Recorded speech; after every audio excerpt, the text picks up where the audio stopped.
París, 1968, el año en que los universitarios franceses revolcaron las calles, el año en que continuó la guerra de Vietnam, el año en el que murió Martin Luther King, el año en el que floreció la primavera de Praga, el año en el que Perictione escribió sus cartas.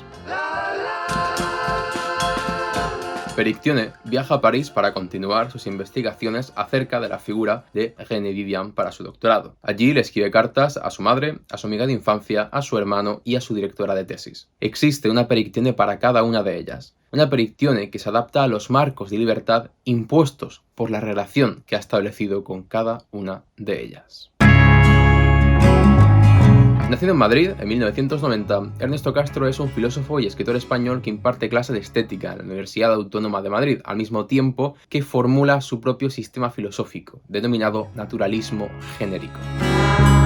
A lo largo de su carrera ha publicado varios libros, desde el que le catapultó a la fama, el Trap, Filosofía Millennial para la Crisis en España, hasta la actual trilogía platónica, a falta de la tercera y última entrega, siendo Perictione la segunda de esta composición. En su momento fue llamado el filósofo del Trap y ahora el filósofo millennial, pero él siempre intenta limpiarse de etiquetas acusando a su personalidad impulsiva y apasionada de estar siempre cambiando de temas. Influenciado por el 15M, Gustavo Bueno o Karl Marx, es también jugador de Eldars en Warhammer 40.000. Además de sus clases universitarias y las publicaciones, se dedica en su canal de YouTube a ir subiendo sus clases en la universidad, directos especiales, seminarios, jornadas, entrevistas, presentaciones de libros o incluso lecturas. A día de hoy son dos las novelas publicadas de esta composición, Xantipo del Morir y Perictionio de la Libertad, a falta de, presumiblemente, la Astenia o del Saber. De esta forma no solo se recuperan los diálogos platónicos como forma de hacer y divulgar filosofía, sino que, además, se dibuja un paralelismo entre la Grecia clásica y el siglo XX. En esta novela, centrada en la libertad, se toma como principal referencia el banquete de Platón, pasando de esos 6 argumentos sobre el amor a 6 argumentos sobre la libertad. De esta forma, saltaríamos de la Grecia de finales del siglo V a.C. al París de 1968, año en el que convergen múltiples acontecimientos muy importantes para la época, los anteriormente ya mencionados. Perictione es la protagonista, estudiante universitaria que para finalizar sus investigaciones del doctorado se atiene una beca para estar en París. Desde allí es donde le escribe las cartas a las 4 personas más importantes de su vida, al menos en ese momento: su madre, su directora de tesis, su hermano y su amiga de la infancia o amante imposible. Su familia es de origen griego, pero emigrada a Estados Unidos, de forma que tenemos la perspectiva de más bien una estadounidense frente a la Europa de 1968. La protagonista y autora de las cartas es Perictione y recibe ese nombre en referencia o en honor a la madre de Platón, de la misma forma que en Xantipo del Morir sería referencia u honor a la mujer de Sócrates y en la Astenia del Saber sería referencia u honor a una de las discípulas de Platón. Volviendo a su perspectiva yanqui, nos encontramos en un momento histórico muy interesante, puesto que ella reacciona y tiene que descubrir una Europa que está a medio camino de aquella Europa centrada en la modernidad y aquella Europa bien inmersa en la posmodernidad. De hecho, es el año en el que se produciría de forma histórica esa transición.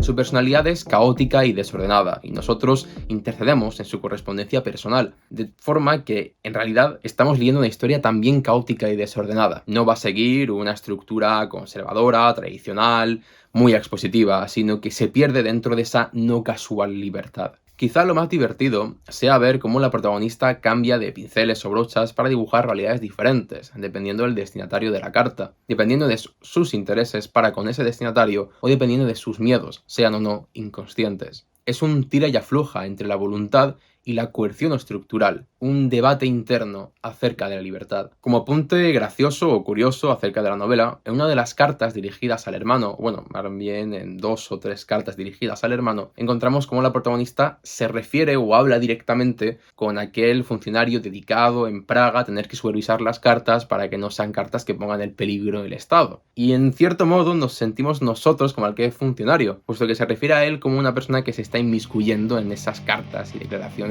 personales, que en definitiva somos nosotros los lectores. A diferencia de la novela anterior, Antípoda del Morir, en la que encontramos unos argumentos más reconocibles, cohesionados y coherentemente expuestos a la hora de debatir o contrastarlos entre ellos, en esta novela los argumentos de la libertad se abstraen. Y esto no ocurre por casualidad, quizás sea la forma en la que podemos acercarnos realmente a la definición de libertad. Porque cada vez que este tema fetiche de la filosofía es abordado, nos encontramos con definiciones, argumentos o posiciones que son muy poco satisfactorias o bien recaen en recurrencias muy ideológicas. Lo que quiero decir es que la libertad es un tema muy complicado de abordar y por tanto escoger hacerlo de esta forma, que en sí misma es libre en cuanto a formalismo, es muy experimental, no solo entrando así en una relación acerca del contenido y de la forma, sino que permite quizás investigar más en las raíces y en las emociones que siente la protagonista y entender mejor lo que es la libertad. Ella, cuando llega a París, se hospeda en casa de dos amigas suyas, adentrándose así en un proceso de liberación para poder disfrutar de su vida sexual plenamente, cosa que no hacía antes de llegar a París. Sin embargo, todos estos procesos de liberación, que al fin y al cabo es la acción de poder estar libre, tener que liberarte a ti mismo, terminan en caer finalmente en otros sistemas de coerción. Tristemente, todas las liberaciones que son aquí planteadas caen en sistemas alternativos de coerción, entendiéndose entonces la libertad o la liberación como una mera transición entre sistemas que son, en cierta medida, paralelos, todos ellos violentos, aterradores o sencillamente opresores.